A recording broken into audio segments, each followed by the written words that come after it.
Oh, I met an old flame at the fireman's ball. She was so charming, so dainty and small. By the old hook and ladder, she hooked me right in. I felt her mischief begin when she gave me the eye. How the sparks began to fly. Now my heart is on fire when she's in my arms. I can hear nothing but fire alarms. And it's thrilling to think she was willing to fall that night at the fireman's ball. In her bonnet of blue, what a picture she made. She was the belle of the bucket brigade, and she looked so demure by the old fire hose. I simply had to propose. How my heart seemed to pound as I waltzed her round and round. By the fifth time I kissed her, I heard people call, "Why don't you two go and hire a hall?" So we left for Niagara that very same night after the fireman's ball. In his bright red suspenders he said, "Oh, you kid, what did I do?" Well, you know what I did. I fell hook, line, and sinker for that so-and-so. How was a young girl to know? Oh, I thought he was true blue with his 23 skidoo. He gave me the hot foot and I should have learned. I played with fire and boy, I got burned. But if you want the truth, on my knees I would crawl back to the fireman's ball. There was Patsy, O'Leary, O'Toole, Hopship. All of them tried to win her away, but those visiting firemen hadn't a chance. She never gave them a glance. She had eyes just for me, just the way it ought to be. So the Murphys and Hannigans caused quite a stir. All the shenanigans didn't faze her. For 'twas I who walked off with the belle of the brawl down at the fireman's ball. Whoa! Never ever would have happened if she hadn't happened to be standing there. She was such a lovely creature, I could feature such a lovely love affair. And the band began to play the melody. I said, "Would you consent to dance with me?" She was all a twitter, but she didn't disagree. How my heart seemed to pound as I walked her round and round. Then I slipped a ring upon her finger and we went to linger underneath the moon. I could see that we were heading for an early wedding in the month of June. Soon we'll have a lot of little blazes, we'll be singing praises as we bring them all. Now back to the fireman's ball. Back to the fireman's ball. Back to the fireman's ball.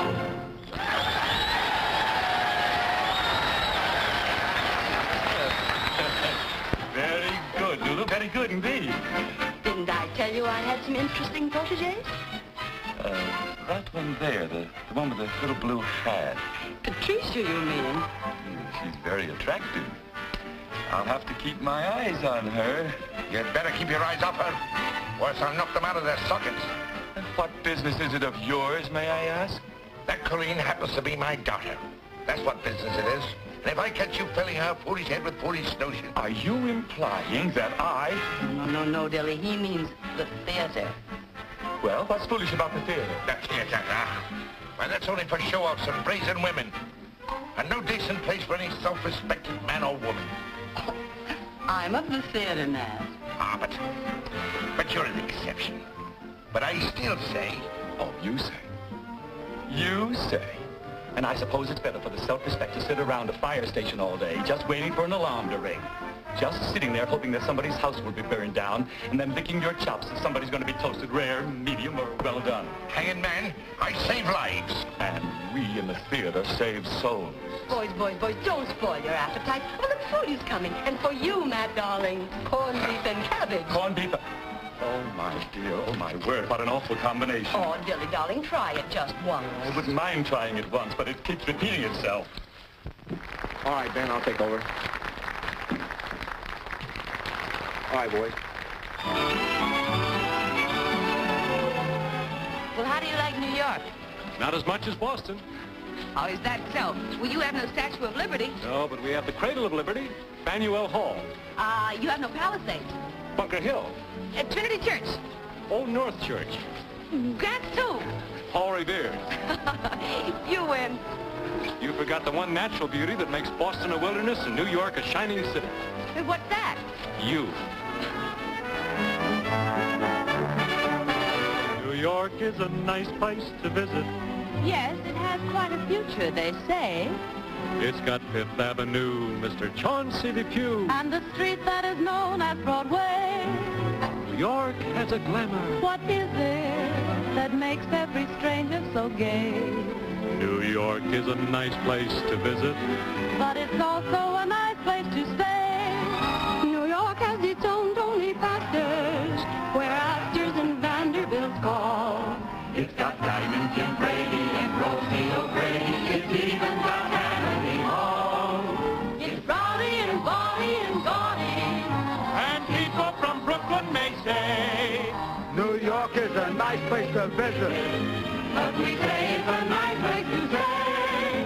New York is a nice place to visit. But we say it's a nice place to stay. Oh, Johnny, I want you to meet Mr. Dillingsworth. Dilly, this is the young man I was telling you about, the one Professor Garibaldi sent down from Boston. Mr. Bennett? Mr. Dillingsworth. Glad to know you, Miss Bennett. Glad to know you, sir. He's a composer, Charles, a pupil of Garibaldi's and very promising. I want you to listen to his tunes. Young man, it was nice knowing you. Good night. Oh, he'll listen to your tunes, Johnny. Really, Lulu? Tunes, darling. Tunes. Well, what's wrong with tunes? They give me dyspepsia. Babes in Toyland didn't give you dyspepsia. No, but that was Victor Herbert. His music is immortal. And profitable. Mr. Dillingsworth, young man, I give you some advice, free. Yes, sir? Stop writing tunes. Go back to your first love, driving a beer wagon or bank clerking or whatever it was, and live out your life happily. And if I don't? Then poor Dilly'll just have to listen to your tunes. Very well, Mr. Bender. When you have a score, a complete score, I'll do you the honor of listening to it. And I'll try and give you the pleasure of hearing it, sir.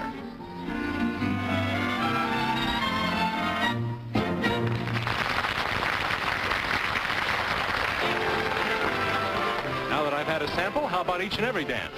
Do you always sample everything first? I'd like to sample Crepe Suzette's with you alone at Maxine's. You'll be too busy painting. Well, every artist has to have his inspiration. Da Vinci had his Mona Lisa, Goya his Duchess. And Whistler had his mother. Seriously, Pat, you're just the model I want. The moment I saw you dancing on the roof, I knew I had to paint you. You haven't met my father. I don't want him to pose. No, and he doesn't want me to pose. If he heard you asking, he'd knock your block off. Listen, Pat. Eddie tells me that his calendar company is having a contest. A calendar contest. Calendar? Sure, they want something new, something fresh, something different. And there's a $500 prize for the best picture. 500 smackers. Pose for me, and if I win, it's all yours. 500. Gee, I could get Pop that sterling silver speaking trumpet he's wanted so long. Then you'll do it? Uh-huh. But mum's the word. Byron. Mm-hmm. If you don't hold me closer, I'll get horse shouting all the way over there to you. Oh, I can hear you fine. Byron, you're so cold. I am. Hold me tighter. Like this. Please. Not in public, Tessie.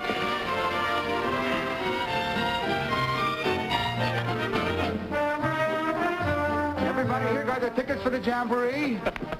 No, what jamboree? You mean you haven't heard about the Fireman's Benefit Jamboree at the Swiss Gardens the night of June the 30th? No. Beer, Dutch lunch. Maybe a moonlight stroll with your best girl, or somebody else's. I'll take two. 2 girls? No, 2 tickets. How much are they? $1 each. Well, I'm a little short. I'll take one now and pick the other one up later. Sure. Shall we dance, my dear? I'm warning you. Keep that silly dilly away from me, daughter.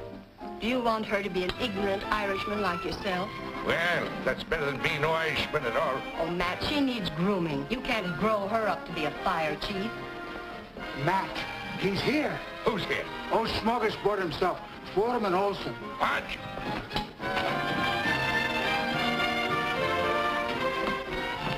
Now, Matt, take it easy. Olson, you spying snake, what are you doing here? Good evening, Mr. O'Neill.